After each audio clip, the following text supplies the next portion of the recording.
Arena Rule 15, use of the mallet, hooking in the arena. Hooking in the arena is a little bit different than outdoors, but let's just go with some cross hooks and then we'll do some high hooks. Right here, watch the gray number 4 as she hooks the yellow player. We'll slow it down here. Gray number 4 turns to hook the yellow player, and right here, if you notice, she is on the left side of the yellow player and the hook takes place on the right side of the yellow player. So her entire horse needs to be directly behind or on the same side as the hook, and here it's not. It's on the other side of the horse. So that's called a cross hook. All right, same in the arena as it is outside. Let's have a look at another one.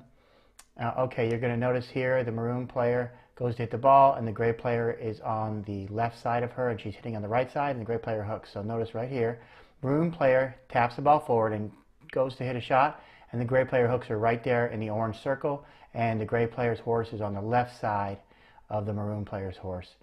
And that is a classic cross hook. Most cross hooks are inadvertent. In other words, the players don't mean to. They either don't get over in time or it's by accident the way they hold their mallet. Here's one that's definitely inadvertent. Gray number 3 hooks maroon number 3. Hard to see, isn't it? Umpires have to listen for this as well as watch. So we'll slow it down for you. Gray number 3, right there is the hook. She's carrying her mallet a little to the right, and that hooks the maroon player's mallet. Now, if the maroon player hooked her own mallet by going to the left too much, that would not be a foul. But here, it looks like the gray player hooked her inadvertently. She's just carrying her mallet a little bit to the right. Okay, we'll switch over to a high hook. Watch the gray player here go to hit the ball, and the yellow player hooks her, and the hook is above the horse's back. So we'll watch it in slow motion. Gray player gets on the line, has the right of way, goes to make a play. The red line is the horse's back, and the orange is where the hook happens, and it happens above the horse's back.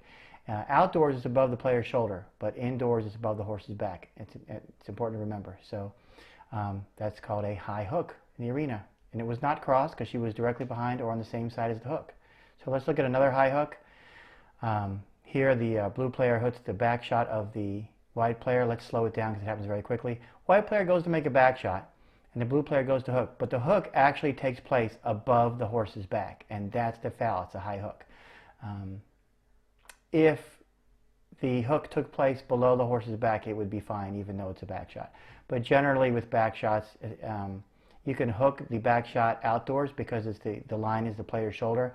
But indoors, it's very hard to get the hook below the horse's back on a back shot. So just be mindful of that. And those are foul hooks in the arena.